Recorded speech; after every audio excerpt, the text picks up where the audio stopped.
morning, UA Khan. How are you doing? I'm Seth Greenwald, the owner and principal of the Creative Warrior Group, and welcome to my session called Improve Your Team's Performance with Lessons from Bad Art. I'm also known as Sherpa Seth. Who is this guy? Is he a real Sherpa? No, I'm just your friendly guide up to the peak of leadership excellence. And I started my career as a designer. I designed a lot of retail establishments and banks, and now I am a project manager for the Army Corps of Engineers. So I get both my left brain and my right brain fix doing this. Today, this is pure right brain because I love presenting, I love creating. I am the creative warrior. And when I'm creative, I keep my eyes open for beauty. Whenever I go traveling, I see beauty. It's all around us. Where I am, in Westchester, New York, a little bit above New York City, you have the beautiful vistas of the Hudson Valley region. You have Block Island in Long Island Sound. And you even have beautiful soybean farms in Eastern Maryland, where I vacationed a few weeks ago. And even though there was a few chirping insects in my hotel room, I still saw the beauty in it. But as it often happens, beauty must be balanced with ugliness. And a lot of the ugliness is from the world of art. It's man-made. If you Google the top 20 pieces of ugly art, you'll get these pieces. You'll get abstract expressionism. You'll get in the middle this piece of sculpture in San Diego. And believe it or not, on the right is a children's museum in China. I wouldn't even want my son to look at that piece of architecture, if you can even call it that. It's very scary. It's all bizarre, it's ugly, it's random. There's no harmony, is there?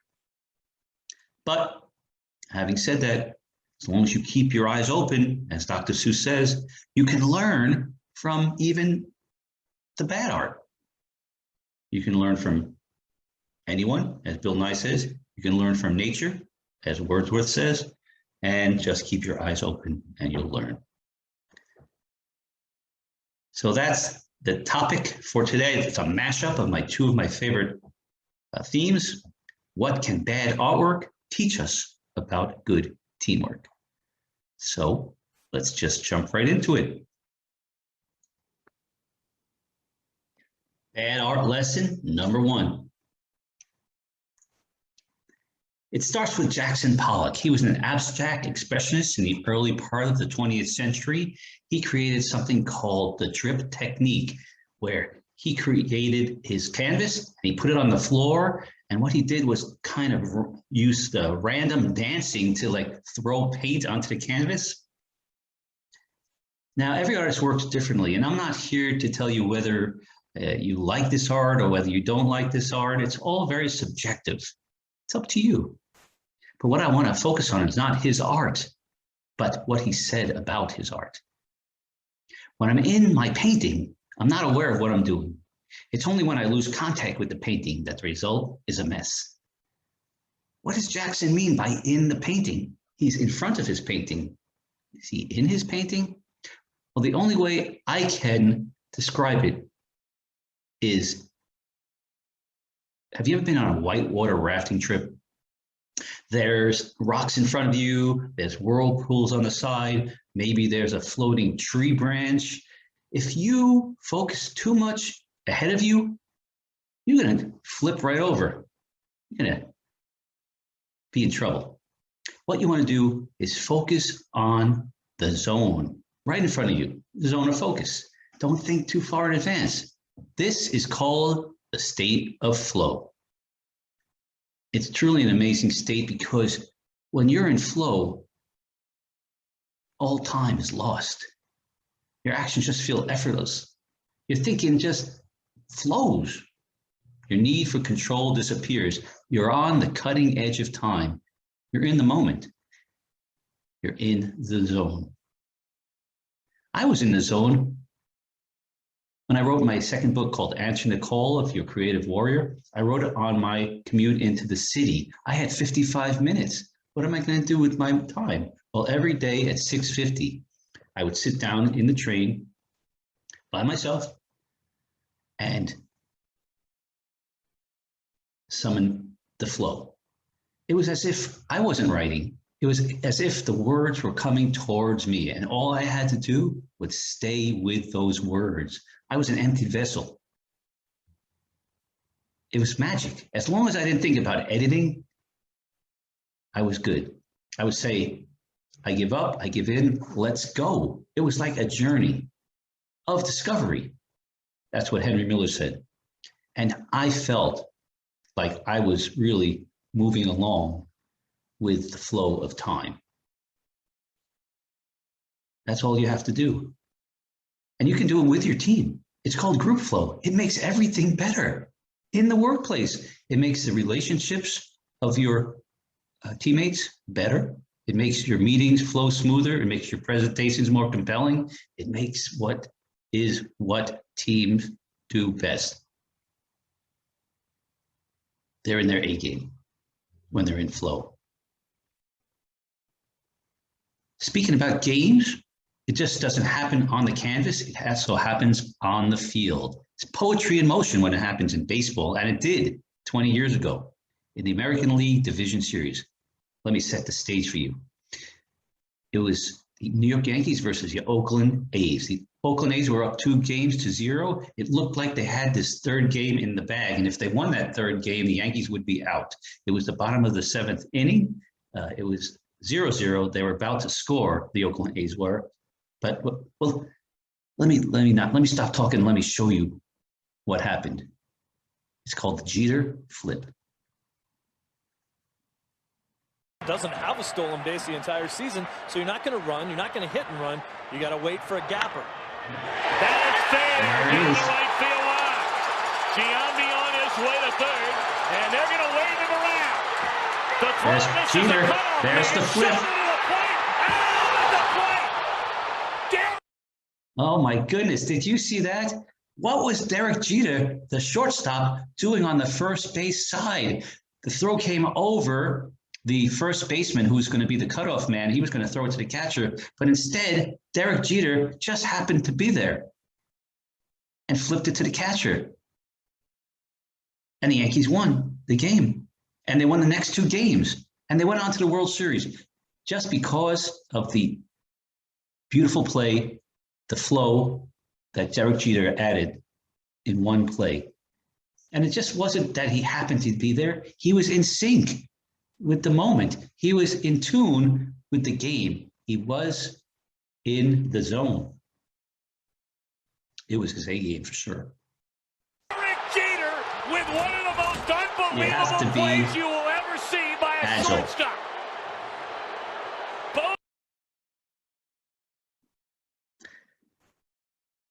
So when your team is in sync, magic happens.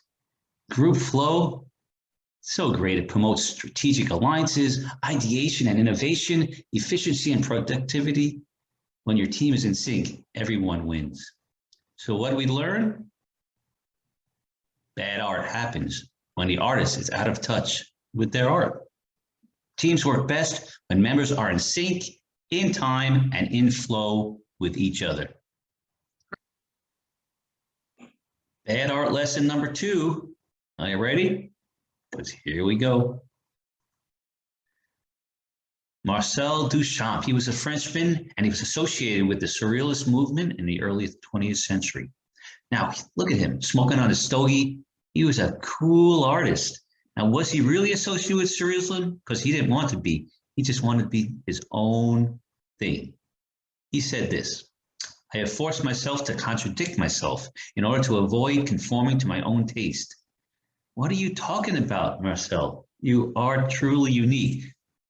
Now, in 1917, he put this thing on display in the Grand Central Palace in New York, and people were like, is this bad art?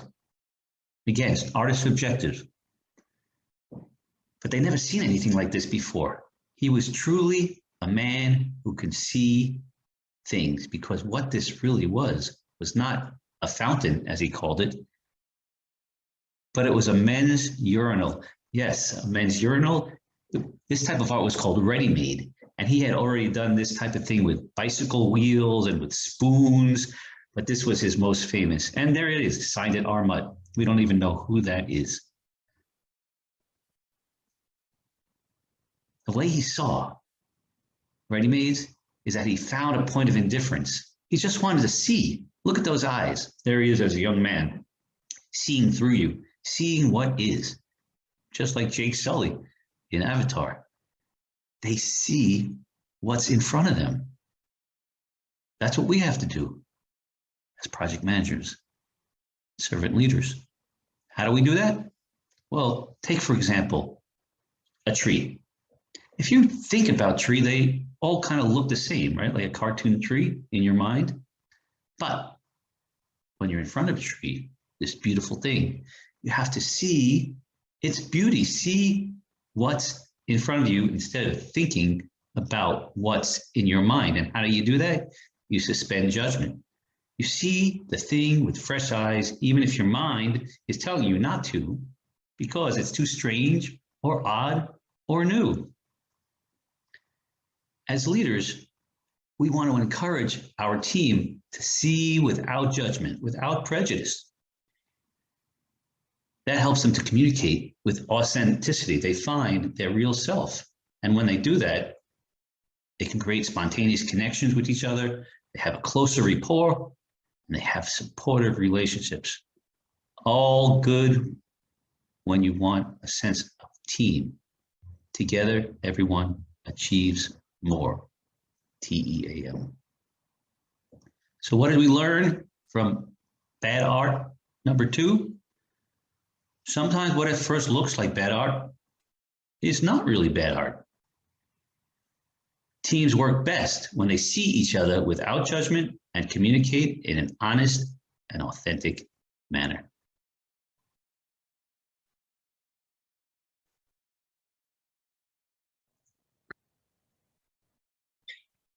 We are up to the last lesson, 3 out of 3. Here we go. Creativity time. There's Pablo Picasso, Duchamp, Frank Lloyd Wright, and Alexander Calder, a Russian sculptor. What do all these artists have in common? Give you a moment, think about it. Yeah, they create alone. That's what we do. As creatives, we like to work alone because creativity is not a committee activity. There's looks like Fred Flintstone. He's found a nice, comfortable island. He's working on his computer. He's tuned in. We work alone. That's how we like it. I'm a DIY design guy. DIY stands for do it yourself. When I wrote my books in the train, I was alone. When I built my greeting card company back in the late 90s, I sat in the corner of my apartment in New York City, and my wife put a shoji screen around it and said, that's where you're going to be. Don't go beyond the shoji screen. And even when I worked for Geo International, and they said, Seth, we're going to hire you, going to design all of our furniture. I'm like, yeah, where do you want me to sit? You sit in the back room. Don't come out. Even when there's parties, they're like, yeah, you're a designer. You sit alone. You design alone. That's how we like it. That's what other people expect. And that's what I expected from myself until I visited East End of London and Wynwood Walls in Miami. That blew my mind because here the artists work together. Can you believe it? There's got to be 10 different art styles in that Wynwood's wall alone, but it looks so good, right? Because they're working collaboratively. They're working with synergy. A lot of times we work from our ego, right? We are right, you're wrong. It's all about me. I want to be the center of attention. I, me. But when we move from ego to we-go, it's more of like a hive type of environment where we're all contributing and collaborating to get this one good idea. And how do we do that? We let go. We build something together. We don't know exactly where we're going to head, where the destination is, but when we work together, we got to let go and figure it out as we go along. It's kind of like that whitewater rafting trip. Focus on the zone in front of you, one step at a time. So it's called BIT mindset, build it together mindset, and it comes from a very strange place, improvisation. Now, I'm not talking about sketch comedy. I'm not talking ha-ha. I'm talking about how you can use improvisational communication skills to improve your team's performance. Improv is simply a highly collaborative, build it together tool for teams. Now, it's not necessarily funny. You don't have to be a comic. I'm not a comic, though some people say that I do have a little sense of humor. It can be fun, and it is fun to work collaboratively. And I often enjoy doing it with my team. It's a lot of fun. And quickly, I just want to say that improv always starts with two words. The first word is yes. The second word is and. So when we do improv or improvisational communication, yes always comes first because that's the listening part. You listen, but you don't interrupt. It's all in listening. You're really kind of emptying your mind. Now, you accept what's spoken, but that doesn't mean you agree. You're just accepting the base reality of what you just heard.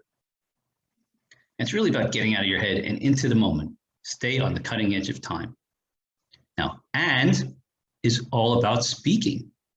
It always follows listening. You want to respond to your communication partner in tone and in energy. You build on what was said. You contribute during your turn. You don't want to leave your partner hanging and having them to do all the work. You contribute to what they just said. You build on what they just told you. And it's not about being right or wrong. It's not about the ego. It's about the we go. It's about collaborative energy, working together to build something together. What can you build together? You can build relationships. You can build ideas. You can build solutions. You build project success. You know why? Because it's all about us. I love this quote. If you want to go fast, go alone. If you want to go far, go together. I can remember when I was in junior high school and I was on the cross-country track team, and it was my first meet, and because I was a sprinter, actually, but during the winter, my coach wanted me to be cross-country and build up my stamina. And I said, guys, I can't do this. It's too far. And the junior varsity ran at the same time as the varsity. And the varsity team said, Seth, we're going to put you in the middle of our pack, and we're going to go together, and we're not going to let you leave the pack. And you know what happened?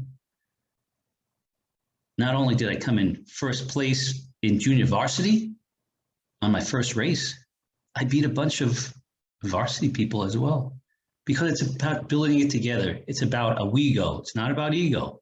It's about everyone succeeding together. So I'm an artist. I'm also an engineer. I love formulas. So the way to remember BIT, remember this formula. A plus B equals C. Can't be much easier than that. Well, what does that stand for? It simply stands for accept and build for collaboration. And if you're a poet, you can remember this. BIT is as easy as ABC. All right, so that's what improv is about. That's what Build It Together is about. That's what collaboration is about. So what is this all about? It's easy to make bad art alone because there's no one around to tell you it's bad. Teams work best when they build together with a common purpose throughout the project. Let that sink in a little bit.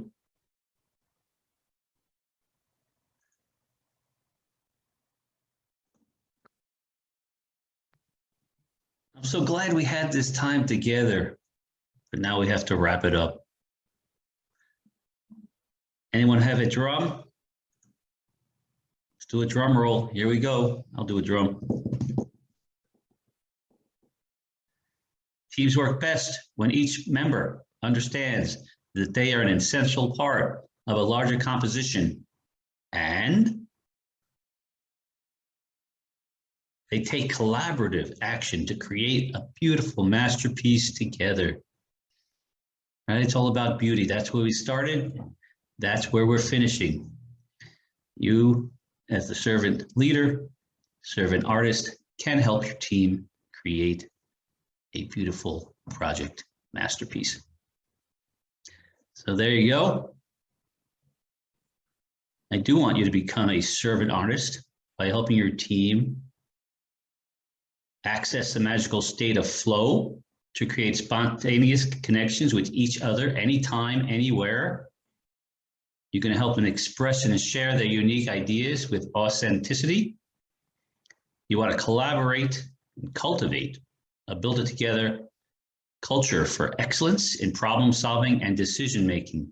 And when you do all that, you become a F-A-B, tastic servant artist. That's what we talked about, right? Flow, authenticity, and build it together mindset. So where do we go now? Well, I'm always trying to improve my presentation. I want you to help me. I want to give you free stuff. So if you take my short survey right there at that URL, I'm going to give you a bad art checklist. I'm going to give you my Muse memo. I'm going to give you a free book called An Engineer's Formula for Public Speaking Excellence. And then we can continue to chat with a discovery call. What do you say? I really appreciate your feedback and hope you enjoyed my session today. Let's stay in touch. And thank you for attending the UACon Fall 2021. Please become a fantastic servant artist. And let's continue our conversation. All right. Take care.